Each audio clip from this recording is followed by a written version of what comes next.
All right, I have a question for you. Do you spend enough time in your organization pertaining to coaching? This could be sales, service, marketing. Heck, it could be coaching yourself or any team in your organization. But let's get real specific. How are you coaching your sales team? Hey, you know what time it is. Welcome back, Hub Heroes. Today we're talking about game footage, role playing, and being an effective sales coach with Chris Duprey. Chris, how the heck are you doing today, brother? I am awesome, man. I'm so happy to see you. So happy to talk about this. Yeah, it's going to be a fun conversation for sure. Now, Hub Heroes, just so you know, Chris Duprey brings over 2 decades of multifaceted leadership experience from both the military, let's go, and the business world. Driven by a desire to inspire and develop others, Chris is a high energy, you'll find that out through this entire interview, high energy leader, always working to better his team and their clients. An Operation Iraq Freedom and Operation Enduring Freedom veteran, Chris has held numerous leadership and staff positions while serving as an infantry officer in the U.S. Army. Let's go. The highlights of Chris' military career was serving as the commander of D Company. See where we're pointing here. By the way, if you're listening to this and you can't see the background, you should go to the community and watch the video. Anyway, D Company, 1st Battalion, 504th Parachute Infantry Regiment, 1st Brigade Combat Team, 82nd Airborne Division. The pedigree is large. The pedigree is dope. Chris has a BA in Liberal Studies from Thomas Edison State College and an MS in Organizational Leadership from, Chris, how the heck do I say that university? Quinnipiac University. I'm glad I didn't even try. While working to inspire and develop his team, you catch him writing music and jamming with his band. Now, ladies and gentlemen, let's get into the good stuff. Chris, one of the things I love to do on the Sidekick Strategy Show is really level set. So people that this might be their day one can kind of understand, okay, moving forward, the conversation that George and Chris is having today, it's based on this foundation. So, Chris, can you explain in your mind what sales coaching is and why it's crucial in driving better results for sales reps and organizational success? Yeah. So, George, I think that a lot of organizations feel, especially today, that they feel this pressure of sales needs to perform better. And a lot of the time it comes back to sales, even if it may be a marketing issue, maybe whatever, like we go to our revenue producers, our revenue generators, right?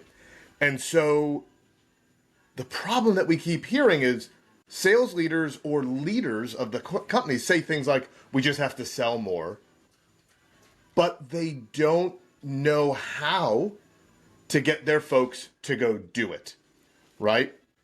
And so when I hear people saying that, the first thing that I talk about is, well, have you watched any sales calls recently? And most people give me that look like they don't know what I'm talking about. And so what ends up becoming the problem is we feel like we have a sales problem. We aren't leading the sales team correctly, not because we're negligent, just because we haven't thought to. And so when we talk sales coaching, it's helping the overarching business leaders. You know, if we're talking SMB, that could be the owner, the CEO, understanding that you may not even know what the actual problem in your sales organization is today.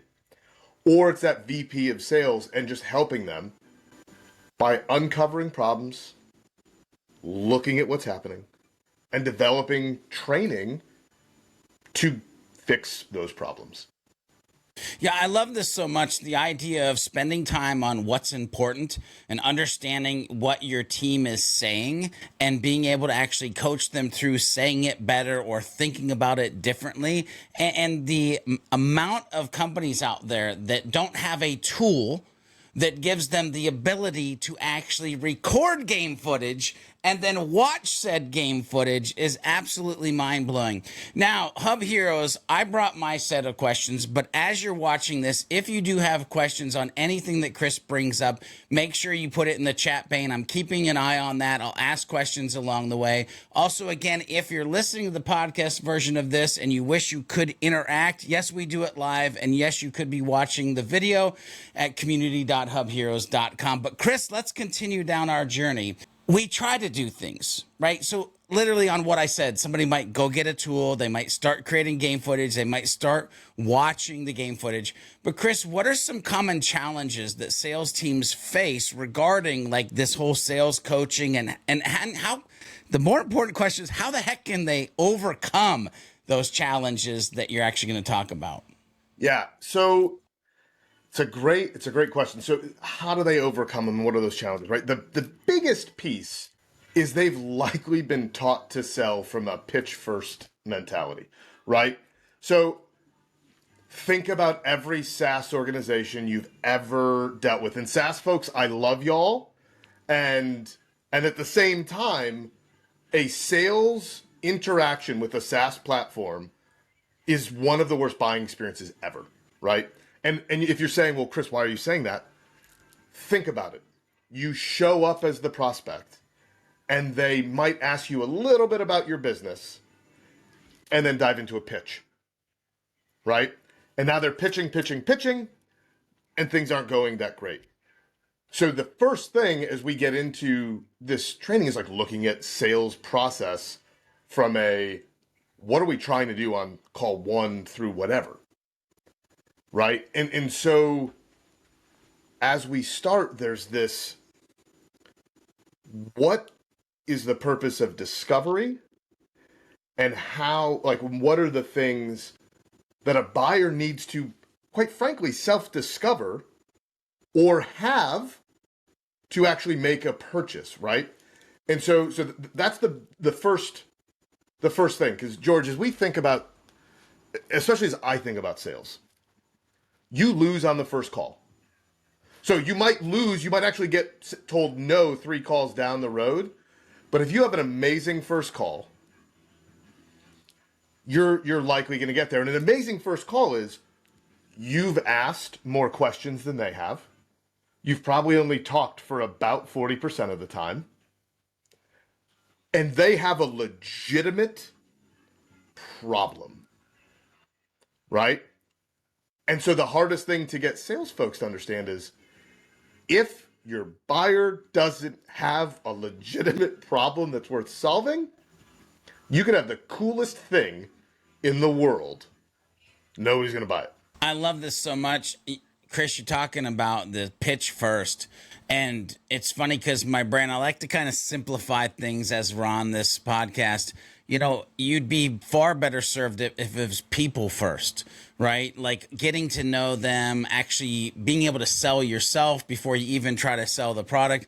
You might even be better off if it's a problem first approach. Now imagine a people and a problem first approach versus that pitch approach. But here's the thing, Chris, because we're talking about game footage, we're talking about hurdles that they might face. This brings in, if you have that game footage, if you understand the hurdles, why didn't we make the touchdown? Well, this is something that teams do. They go out and they practice. They actually go out in the field. They throw the dang ball around. So I want to get into probably what will make people break out in hives when they hear the word. But I want to talk about role plays. And so I'm going to ask you the question, could you share some of the best practices for what sometimes feels like, I don't want to do that, or why do we have to do it? What are some of the best practices for conducting effective, very key word there, sales role plays, and how sales teams can utilize this technique to enhance their sales team's performance over time?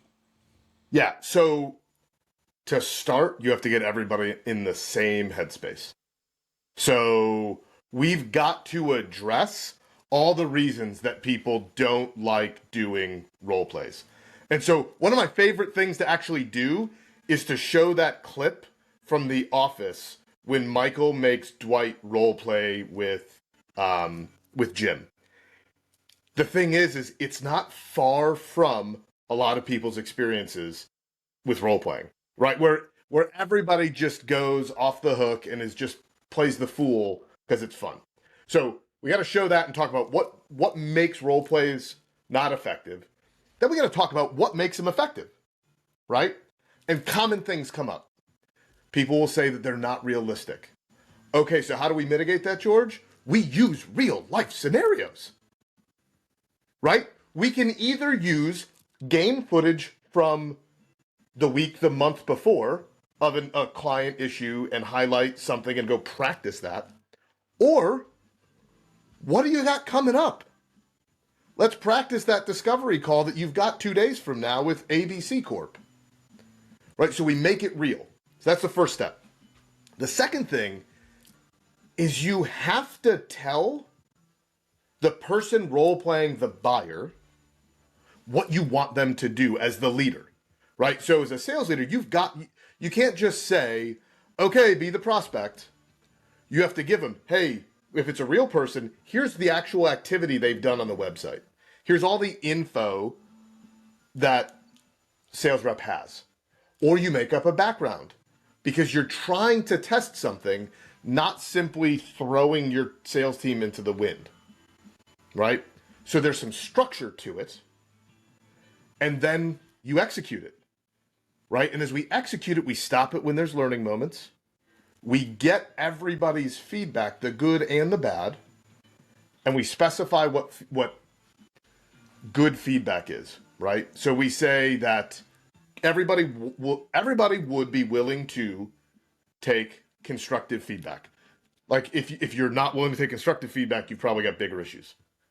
But we define that as it is specific and it's actionable. So saying that stunk, neither of those things, right? Just like saying, hey, that was great, isn't specific or actionable. Specific or actionable is, hey, when you started the call, you gave the prospect the opening to take control of the call. Next time, get into it by asking them a focused question that actually leads us down the path we want to go. That's so for role plays, if you just do those things, right? Use real scenarios, prep the role player, and give constructive feedback. Role plays don't suck then, George. They actually become the lifeblood of your organization. So I've got a company that I've been working with in all places in New Zealand. Two of them. I actually have two sales training and coaching clients in New Zealand. We role play every other week and they get into it and their team brings up things that didn't work to go fix. So we're not like playing nice. They're going, I just had the worst sales call in the world. Here's what happened. Can we role play it so it doesn't happen again? I think this is so interesting. First of all, just because this idea of bringing what didn't work to light, instead of what I feel like many organizations do is they try to sweep it under the rug. Like, hey, let's forget that we had that call. It was a catastrophe. The other piece is I'm actually kind of amazed how much that question and the last part of your answer feeds into the next question that I want to ask you. But let me put a caveat to that. When you were talking about, well, that sucked, like just a general statement, I feel like many of us can watch, we'll just say a soccer game, football game, whatever sports you love, you're watching the game. And typically we have two outcomes. Man, that was a great game. Or that game sucked. But if you were to ask somebody, why was it great or why did it suck? Them actually understanding or watching the game in a way that they could break it down is something that we don't naturally do. And so, Chris, my question is, how can the sales team or the sales leader effectively review the game footage or the sales calls to, in return, instead of saying, great call, Jimmy, or Bobby, you suck, bro, instead of giving one of those two actions, be able to provide constructive feedback to the sales reps? Like, how is that reviewing or looking at process? What does that look like for us? The very typical to ask you answer response of it depends, right? But so let's break down what can make it depend. So first and foremost, it's what is their actual sales process, and hopefully we've switched it to a buyer-centric buying journey, all that stuff. But there's key things that you need to know before you move people forward, right? So I like to talk to sales leaders about what decisions does the buyer need to make to buy from you? And so then it's like, what decisions does a buyer need to make to even move forward into the next stages of the process, right? So when we know those, we can sort of, depending on if we have a tool, right? So if you use something like Chorus AI, you can set up scorecards in Chorus. I think same thing with Gong, you can set up these scorecards, right? So if you're using tools, they're simple, they can be there, you put what you were looking for. So at Impact, we use Chorus. I have a scorecard. My biggest thing that I'm always looking for is what is their compelling reason to actually take action? Right? Because without that, you got nothing. But I also have things in there like, are we asking great questions that lead to aha moments or discovery? Are we going deep enough and getting past surface level issues, getting to root causes, right? So if you don't have those tools, Google Sheets team, go fill out a basic scorecard to go look at. And if you're really just starting, listen for, did we pitch before we understood? Did we actually seek to, like, was my rep curious about why this person gave us their time to meet with us? Do we understand more about their business than we did when we first got there? Do they have a reason to actually work with us? Like, just thinking about those questions and any others that you want to listen for. And so now I'm not listening just for like the holistic thing. I'm going, did we ask deeper questions? Because George, you ever been, so you've bought tons of stuff in your life, right? Just like all of us, just a little bit. Right? And it's clear as day, right? When a salesperson asks you a question, but they don't ask you a follow-up, they just go on to the next question. What's the first thing that comes to mind for you? Well, I actually get lost in the process because I'm thinking about the question I want them to ask me so I can give them the answer, but Right. maybe I'm weird. Well, so listen, so that's definitely one of the outcomes. The other one for me, I think that they're just trying to scope. And you all know when you have that person, like, so how many computers do you have and how many phones and how many this and how many that? Like, not asking any follow-ups shows us that you've just checked out and you're just following a checklist. That is also really key in the beginning, because for too long, and this is now some Duprey thought, but for too long, we've said salespeople need scripts and they need questions in a checklist because we're trying to drive them to simply get to some outcome, to meet some efficiency number or some activity number. I want to challenge, especially small business leaders, to develop your salespeople to be world-class communicators and give them outcomes you're going to, not just boxes to check. Chris, it's so interesting. First of all, I think we reached the first rewind point. Just rewind and start to jot down all those questions that Chris started to list out. That would be a matrix of things that you might not be asking in your organization. But second of all, when I hear you talk about that, I hear this almost movement of turning your sales team into players who are advisor mentality, thought leader-ish like folks instead of just order takers. They have to be, George. They have to be. Yeah. The other thing, by the way, is because we are in the Hub Heroes community, and you're talking about tools. First of all, if you don't have a tool, get a tool. If you can't afford a tool, Chris, I'd love you to death that you brought up, Google or a spreadsheet or something. But hey, you might go check out playbooks in HubSpot to do something with that as well. George, so the funny thing is we use playbooks for after said meeting to record those answers. So as a sales leader, I look at game tape, playbook call log in HubSpot, and make sure that they match, make sure that things are there. So that is definitely a tool that we coach people to use as well. Yeah. So what I want to do is, I feel like we've been kind of drilling in thus far. I want to step back out, kind of bring it at 50,000 foot level, because I can imagine people watching this and going, great, get game footage, look at game footage and come up with constructive criticism. Who's going to do it? Like, and what I mean by that is, I don't think everybody on the planet is built to be a coach. Just my personal opinion. But what essential qualities and skills make someone effective sales coach? And how can the sales team develop these qualities or identify them in potential folks that already might be in the sales team? Like, how do we know this is going to be an effective sales coach?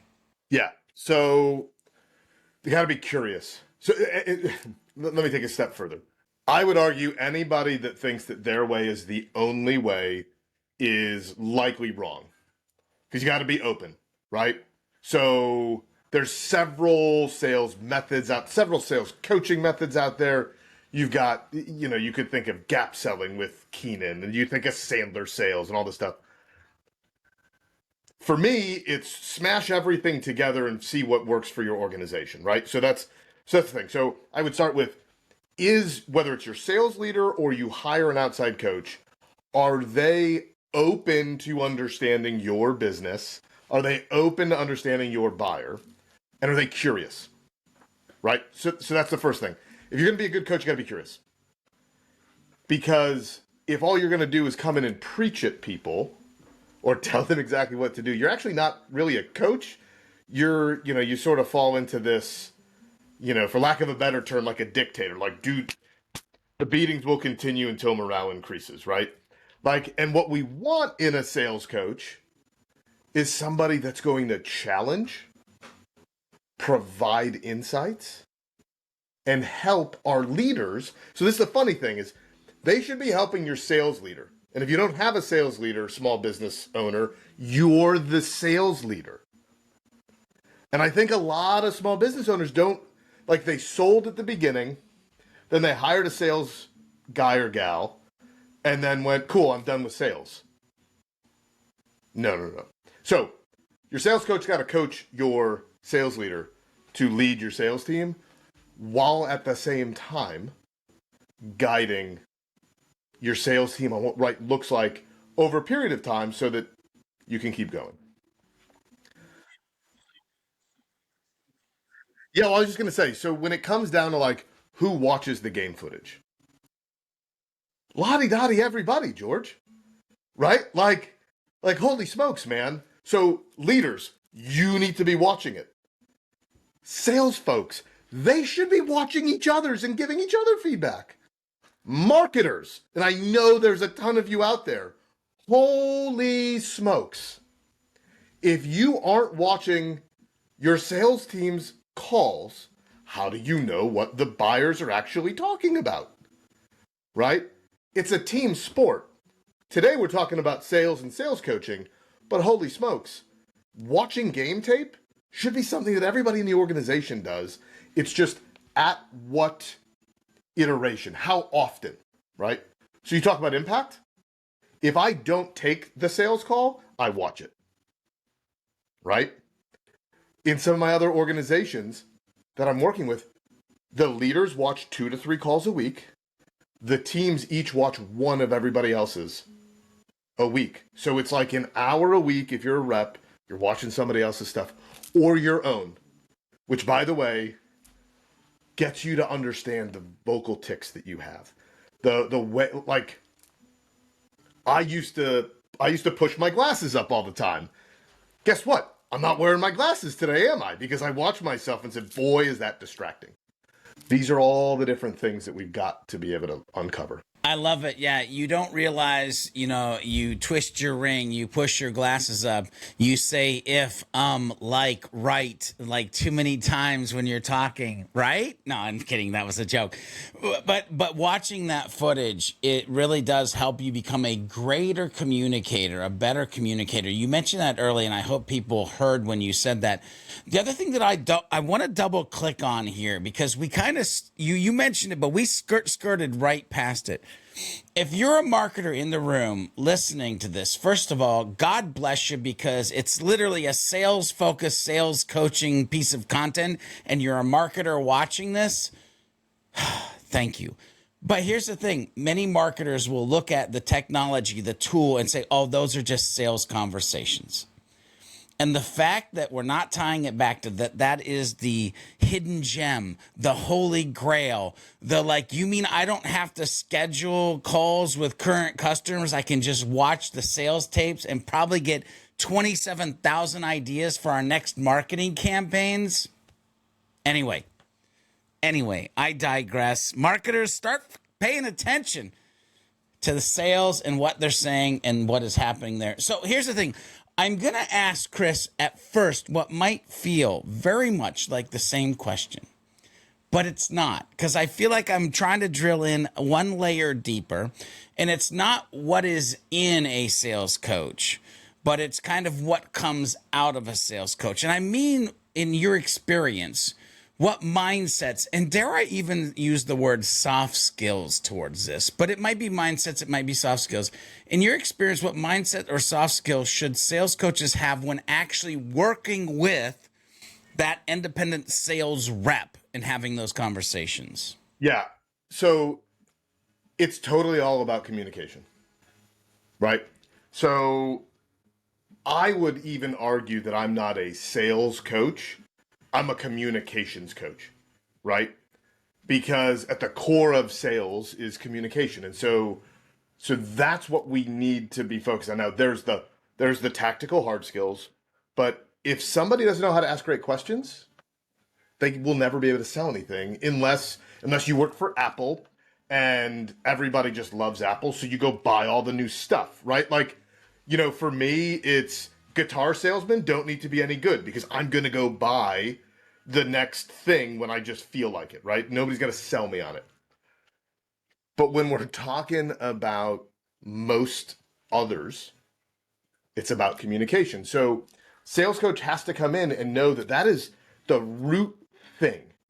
And oftentimes, George, organizations don't put any attention on teaching anybody in their organization how to be effective communicators.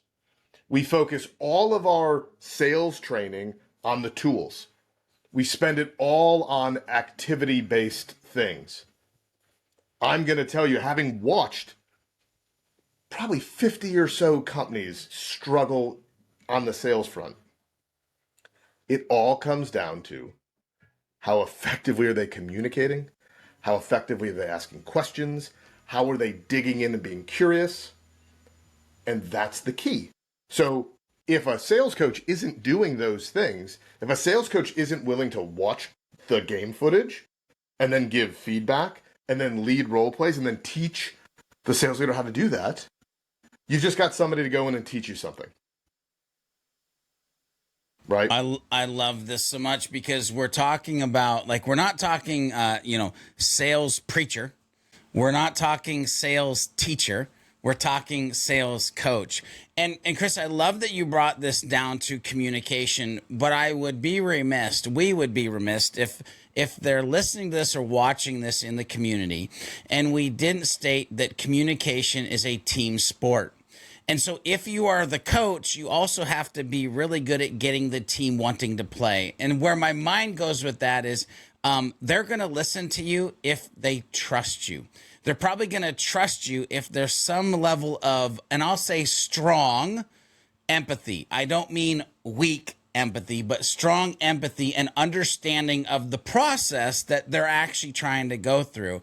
And so these soft skills of empathy and building trust and understanding the GPS of the sales process is going to get you into a place where you can do exactly what Chris said and have that fundamental great communication happening internally with the teams. So great, Yeah.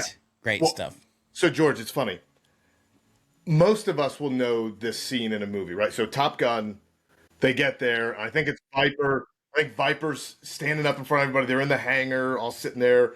People are fiddling with their pens, and Viper says, like, "You're the best of the best, the top naval aviators in your squadrons. We're here to make you better." That's the mindset of a great sales coach, and for sales leaders. So if you're a new sales leader going into a sales team, whether or not it's fully true, let's be real about something. While salespeople should have really thick skin because success means that you still fail more, right? You're almost like a baseball player, right?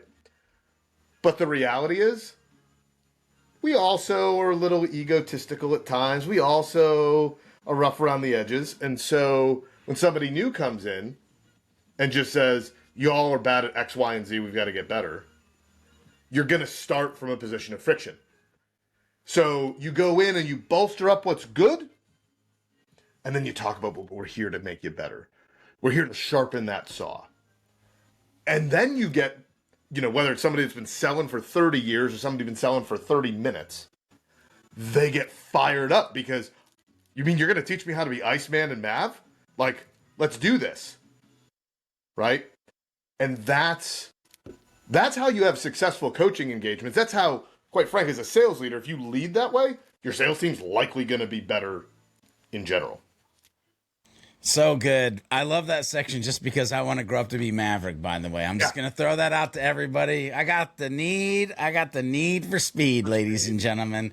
Such a good reference. I love, Chris, how that actually, it's fun to talk about, but it's like a good visual reference of like, oh yeah, we are the best, but we always can become better. It's such a good piece.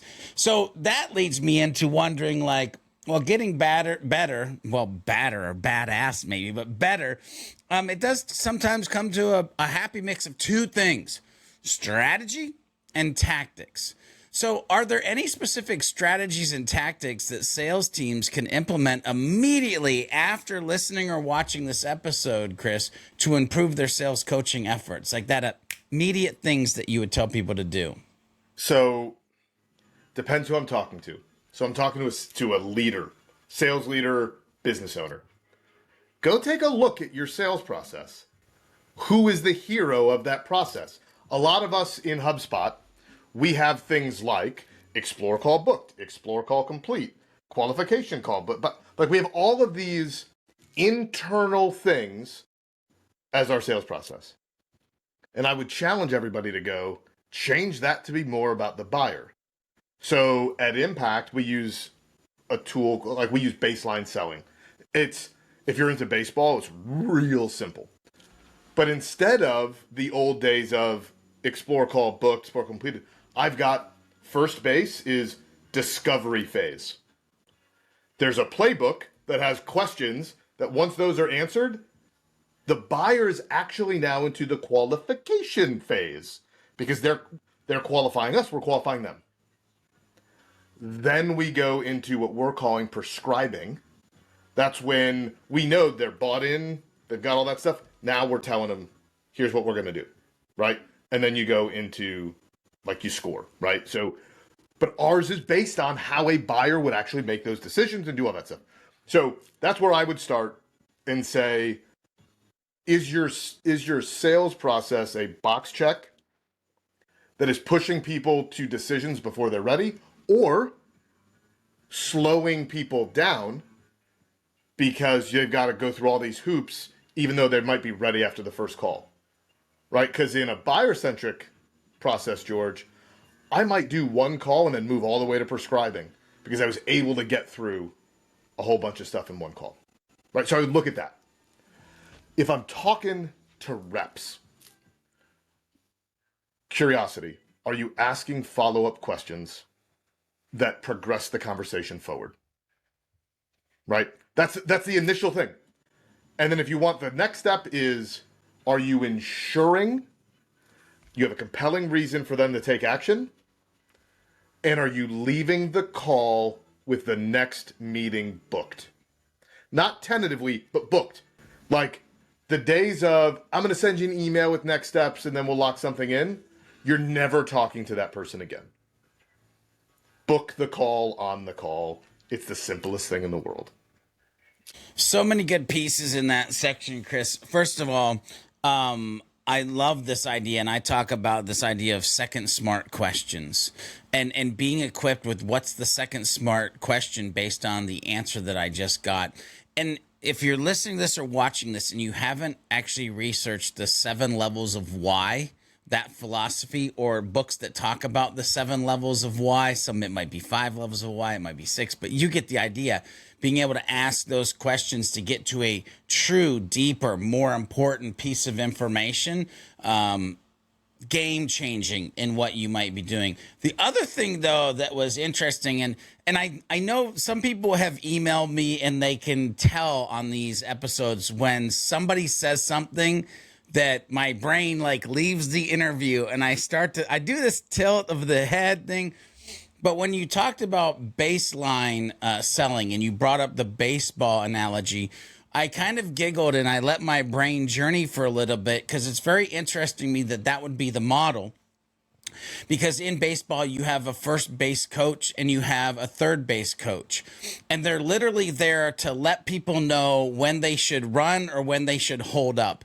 And we're talking about sales coaching. We're talking about watching game footage. And your coaches are the first and third base coaches being like, hold up. Make them stay there a little bit more. Ask them a few more questions.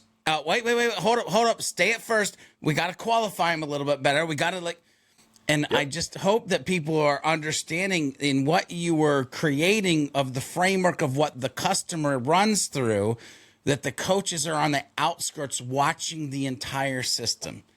And George, love the analogy.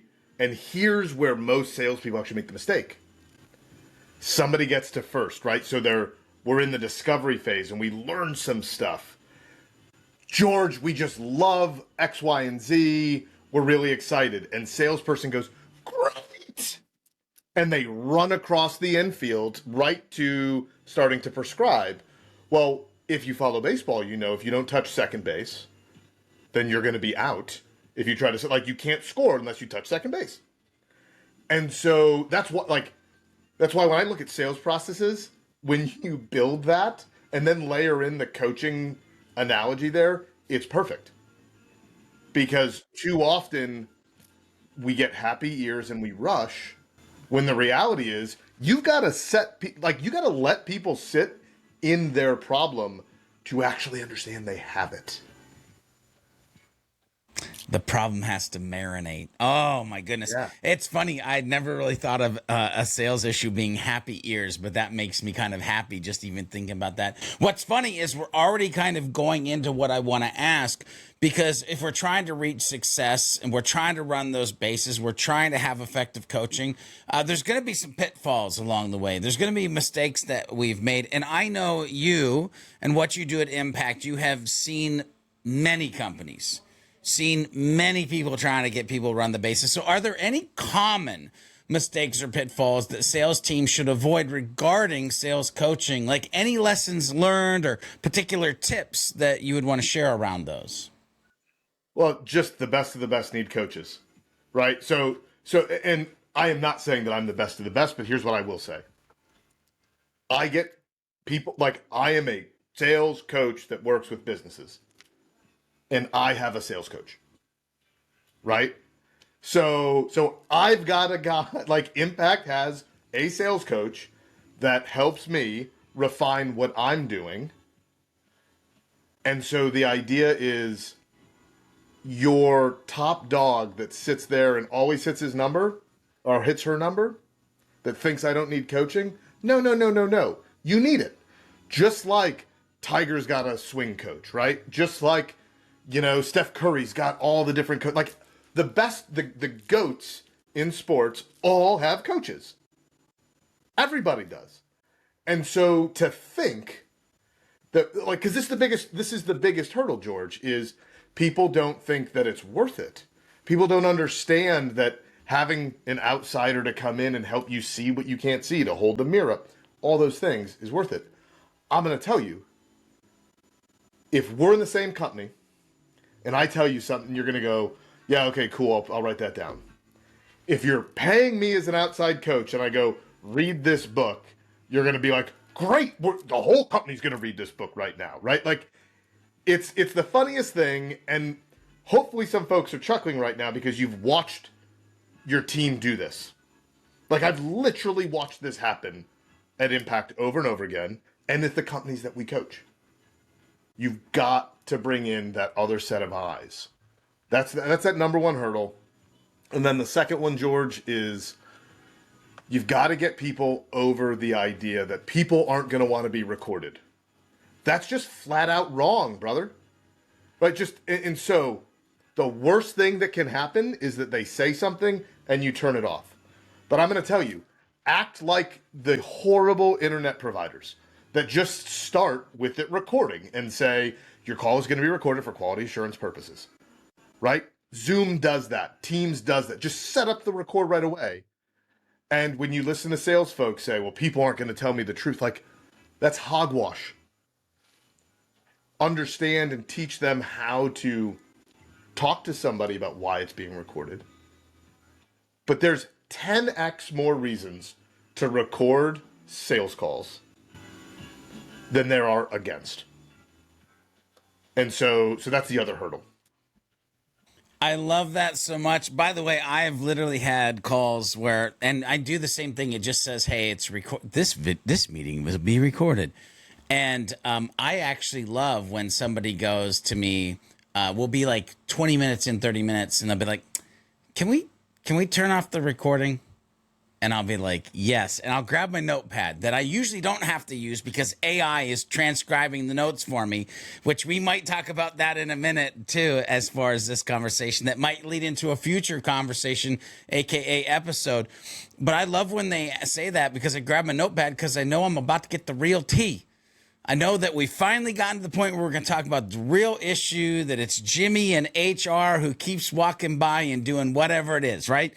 And so don't be afraid of that. And that can only happen if it starts with what Chris said, where, hey, this meeting is being recorded. But there's so much good stuff in this episode. My fear, not a big fear. I'm not actually a big believer in fear, but my fear is people will watch this and they'll be like, what's the next actionable step that I can take? Meaning, Chris, what I'd love to know is if there's like recommended resources, books, tools that sales teams can explore further to enhance their understanding and skills of sales coaching and kind of the conversation that we may have started for many today. So when I'm talking to sales teams, there's a couple books I always recommend. Got to give it up for my brother from another mother, Marcus Sheridan, with They Ask You Answer, right? So that's usually the beginnings, because while the sales section isn't super deep, it still resonates and talks about all of the principles that we talked about today in terms of great questions and getting ahead of things, educating, right? Then I'm a huge fan of Oren Klaff. So Oren's written 2 books that I think are really phenomenal. Pitch Anything, and I know that I said don't start with a pitch, but what the big takeaway from Pitch Anything is this idea of frame collisions. And so he talks about in any interaction, people are trying to be in charge. And so how do you set the frame? How do you get the frame back? How do you have a give and take? And I think in sales, you have to be able to own the frame at the beginning, relinquish it to the buyer for a bit, and then pull it right back. And so that book really talks a lot about that. His other book, Flip the Script, talks about some other techniques that are really solid from a communication standpoint, right? So those are the couple books that I always go to. That and Kim Scott's Radical Candor, right? The last one, it's tougher read, but everybody's read it, is Challenger Sale, right? Like there's just so much data in those guys' books. But the idea is, if you're not willing to use radical candor and challenge a buyer, you're going to struggle. So that's more tactical stuff, right? But if you're sitting there going, how do I get started? Start recording sales calls. Leaders, start watching them. Make other people watch them. That is truly, if you do nothing else other than that, you're going to get better, right? So those are my initial takes. I love that. And there's some additional resources, some stuff that you can take. It's funny that you bring up They Ask You Answer, because here's the thing, that's typically looked at as a marketing book, right? For marketers and a content strategy and that kind of thing. I love that you brought in that section that is really not talked about a lot, but assignment selling. And Chris, I got to be honest with you, I've always wondered when the companion book to They Ask You Answer that is simply titled Assignment Selling would come out to the world. I don't know if it'll ever happen, but I've always felt like that section of the book would have legs to live and breathe on its own in so many organizations, because it's just a fundamental way of doing things different, which dramatically piggybacks onto what we're actually talking about today. So I'm not going to give anything away, George. But I will say there is work coming from us that will have enhanced things in the next, hopefully early 2024, that will cover some of that stuff. That will go into it a bit more. Because listen, you want to talk about how you accelerate selling. Like we were talking about sales coaching, game film today. But holy smokes, set the conditions for the sales calls you're going to have. That's how you win, right? And so, I say that They Ask You Answer is a team sport, sales is a team sport, business is a team sport. And so if the sales folks, you don't know what marketers are thinking about and doing, you're going to struggle in the selling as well. Yeah. I'm going to ask one. I have a couple of questions just that you didn't know about to kind of end this, but I am going to ask one question that's probably going to tease us into another episode in the future, because all of this is great. It's a beautiful conversation. It's a way that people can go forward and do better than they probably ever done around sales coaching and their sales teams. We haven't talked about the mindset of people like, woo, that sounds like a lot. I don't know if I have time for all of this. Chris, talk to me about how you're leveraging AI in the sales coaching process. Just a little nugget to kind of whet their appetite and tease them a little bit and get rid of this I don't have the time mentality. Yeah. So the first thing is, if you don't have the time to work on sales, you're going to go out of business. So that's step one. Step two is, if you have not started to embrace just the basics, like GPT-4, as something that you bring into your daily activity, you're already, I would say, behind the ball a little bit. And how does this apply? So if you go in without being tech savvy, like, listen, I used to fall out of airplanes, right? Like, I am not the tool wizard like George. I am like, how do I do this? And I've been able to use ChatGPT to, I've got the paid version, so I've got some plugins so I can go scrape a website, or I can just pull up, the service offering, copy and paste it, teach my little robot pal about the product or service. And then I can start asking it, hey, what questions would you have as a buyer? And then it starts giving me questions. I can then even go as far as, if I wanted to just role play through text, say, be a buyer for this, and we're going to go into a sales role play, go. And it'll just interact with you. Or as a sales leader, you can type in, hey, I'm having this issue that I've seen in sales call reviews. Can you set up 3 scenarios for us to role play? And the tool builds you what you need to give to the other person. It gives you the scenario, and you just have to go in and execute the role plays. I did this yesterday. I won't tell you the company, but I'm working with the sales leaders. So they're a large organization, and we're doing communications training to help them from a leadership standpoint. We've identified some scenarios. I didn't do any work. GPT-4, I gave him the scenario, like some information, generated 5 scenarios. Me and the EVP of sales were like, yep, go with 1, then 3, then 4. And we role played for an hour off of stuff that ChatGPT pulled in for us, and it was a great session, right? And I could go on for we could talk for another 2 hours about this, but it's as simple as that. Yeah, it's definitely going to have to be another episode. But moral of the story, if you don't have yourself a little AI assistant yet, you might want to get that happening. Chris, you didn't know this was coming, but what is one thing you hope people take away from today's episode, if nothing else? You can't fix your sales problem if you don't know what the problem is. And so telling salespeople do better isn't leadership. Watch what's happening, coach them, and you will get the progress. And if you need help, there are people like me and George and others that are out there to help guide you down this path.